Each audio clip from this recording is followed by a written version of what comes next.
They were no longer children on paper. They were really in front of you and holding a child and realizing this is a child without a family, and there's hundreds of them here, and this is just one, but there's so many, and the need is so great.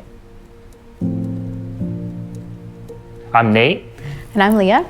And we're the Rockey family. We have two beautiful daughters, Brielle, she's 8, and Korra, 4. So a couple years after we were married, God opened up the door for us to lead a missions trip to China. These were families that were considering adopting, and little did we know this was going to be our story too. After that trip, I remember it just really solidified in our hearts.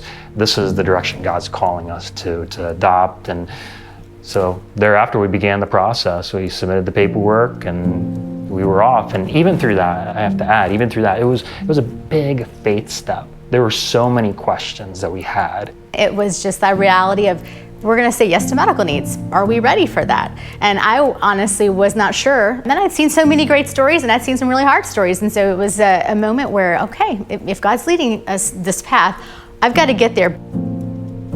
So we adopted Brielle.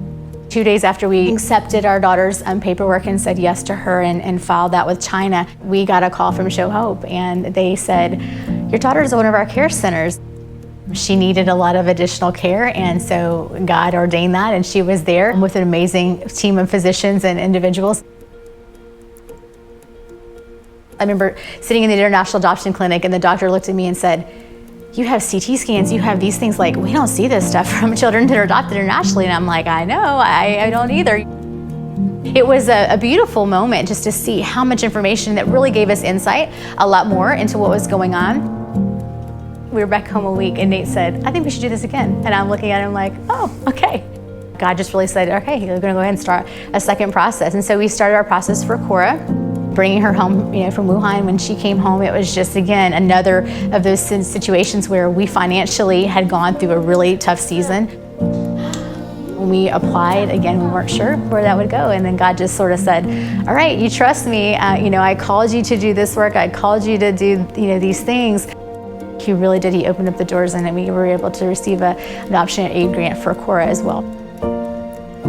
We got a new diagnosis with Brielle, kind of a long-term thing, something that would never have been diagnosed in China, had, kind of happens later. And so in that situation, we sort of were like, okay, it's gonna take some surgeries, we're gonna go through some things, and we will continue until she's older. And that moment for us was sort of a, wow, okay, so now we have a new financial need. And so with Brielle, we were able to recently apply for a medical care grant, not again knowing what would happen with that. When that letter showed up, I remember, again, same thing as her adoption aid grant to get her home. It was sort of this, oh my goodness, they are so generous, this is so amazing. One thing we've always say about adoption is it's a partnership with a lot of people.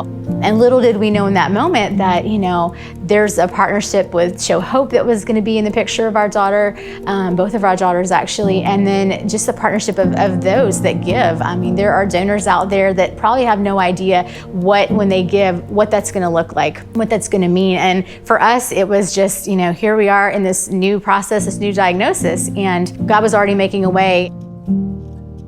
Show Hope responded so considerately to our needs, and for anyone that's considering it, I would strongly encourage you to take the time, complete the application, and just put the ball in God's court. Just let Him respond. Step out in faith and let God write that story. There's nobody better to write that story than Him.